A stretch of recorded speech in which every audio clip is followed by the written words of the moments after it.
8:30 को आपका एक्सीडेंट होता है और 9 o'clock आप मेंस की एग्जाम देने जा सकते हैं। इंटरव्यू से पहले 1 महीने तक आप हॉस्पिटलाइज्ड है और उससे 1 वीक पहले आप दिल्ली जाके उसकी प्रिपरेशन कर सकते हैं। तो luck has to come with you, उसको आना पड़ेगा और आपको आईपीएस बनाना पड़ेगा।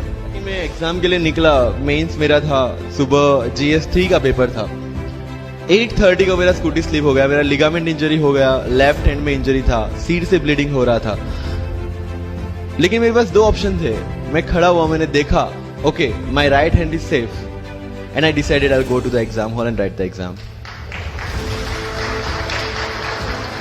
मेरे पास 2 ही ऑप्शन थे, या तो मैं वहां से उठ के रोने लगूं, यार मेरे साथ ही ऐसा क्यों हुआ, मेरा एक्सीडेंट हो गया, मेरा मेंस खराब हो गया और हॉस्पिटल जाओ, या दूसरा ऑप्शन था कि मैं देखूं कि मैं 3 घंटे और सरवाइव कर सकता हूं। हाँ कर सकता हूं। मैं मेंस के लिए एग्जाम हॉल में गया। ये जितने भी फोटोग्राफ्स लगे हैं, सर ने जैसे बताया कि जितने भी इंसान सक्सेसफुल हुए, अगर आप उसकी लाइफ स्टोरी देखेंगे तो कहीं ना कहीं एक मोमेंट आता है जहां पे वो इंसान की जो स्ट्रगल है वो पीक पे हो जाते हैं। वो इस मोमेंट पे आपको डिसाइड करना है कि आपको वहां से यू टर्न लेना है या आपको वहां से आगे निकलना है। इन सब लोगों ने डिसाइड किया कि उनको वहां से आगे निकलना है। एंड दैट इज द फंडा ऑफ लाइफ। सक्सेस उन्हीं को मिलता है जो इस स्ट्रगल वाले मोमेंट से आगे निकलने की सोचते हैं। जब भी आपको लगे कि आपके सिर पे बहुत मुसीबत है, जब भी आपको लगे कि आप हर तरह से गिर चुके हैं, जब भी आपको लगे कि आपके पास कोई ऑप्शन नहीं है, तब एक चीज आप अपने दिमाग में लाइएगा कि यही मोमेंट है जहां से आपकी तकदीर बदलने वाली है। क्योंकि डायमंड जो होता है वो जितना ज्यादा घिसता है उतनी ज्यादा उसकी वैल्यू होती है। सोना जो होता है वो जितना ज्यादा तपता है उतनी उसकी वैल्यू होती है। अगर आप जिंदगी में तप रहे हैं, अगर आप जिंदगी में घिस रहे हैं, अगर आपको लग रहा है कि आप हर तरह से मुसीबतों में गिरे हुए हैं, तभी आपकी जो वैल्यू है वो बढ़ने वाली है। और यही मेरा एटीट्यूड रहा है। लोग बोलते हैं कि तुम्हारी फाइनेंशियल कंडीशन ठीक नहीं थी, पापा इलेक्ट्रिशियन थे, मम्मी हाउसवाइफ थी, डायमंड के कारखाने में काम करती थी, उसके बाद उन्होंने मैरिज में रोटियां बनाने का काम किया और उस तरह से मैं पढ़ा। लेकिन जब मुझे पूछा जाता है कि ऐसी कौन सी चीज है आपकी लाइफ में जो आप बदलना चाहते हो, एंड आई सेड नथिंग। क्योंकि अगर वो चीजें नहीं होती मेरी लाइफ में तो शायद आज आपके सामने मैं नहीं होता।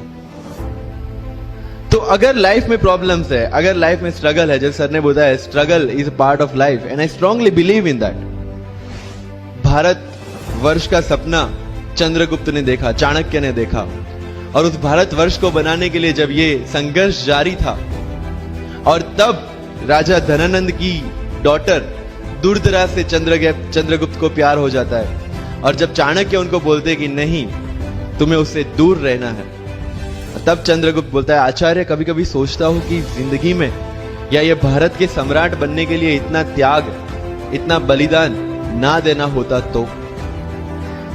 और तब चाणक्य रिप्लाई करते हैं तो हर कोई भारत का सम्राट होता। This is the fundamental rule of life. अगर आईएएस बनने के लिए, आईपीएस बनने के लिए सैक्रिफाइस करना नहीं पड़ेगा, अगर उसके लिए आपको त्याग नहीं करना पड़ेगा, तो आज पूरे इंडिया में हर घर में आपको आईएएस आईपीएस मिल जाएंगे। मुझे एग्जैक्ट डेट याद है, 23 मार्च को मेरा इंटरव्यू था। 20 फरवरी को मुझे हॉस्पिटल में एडमिट किया गया क्योंकि मुझे इन्फेक्शन हो गया था बॉडी में एंड बहुत हाई फीवर था, तो आईवी के अलावा कोई ऑप्शन नहीं था। 1 मार्च को ठीक होके मैंने सोचा चलो दिल्ली निकलते हैं। 2 मार्च को मैं दिल्ली पहुंचा। 3 मार्च को वापस से टॉन्सिलाइटिस का अटैक होने की वजह से फ्लाइट लेके वापस से पालनपुर अहमदाबाद, अगेन हॉस्पिटलाइजेशन। 15 मार्च को I got relieved from the hospital. 16 मार्च को मैं दिल्ली पहुंचा और 23 मार्च को I gave my UPSC interview. तो 1 महीने का हॉस्पिटलाइजेशन। उसके बाद जब दिमाग में ये था कि मेरे साथ जो लोग इंटरव्यू दे रहे हैं वो 1 महीने से प्रिपरेशन कर रहे हैं एंड 1 महीने से मैं हॉस्पिटल में था, again I thought this is the moment to prove your self. I went to the interview और पूरे इंडिया में 2nd highest marks in interview.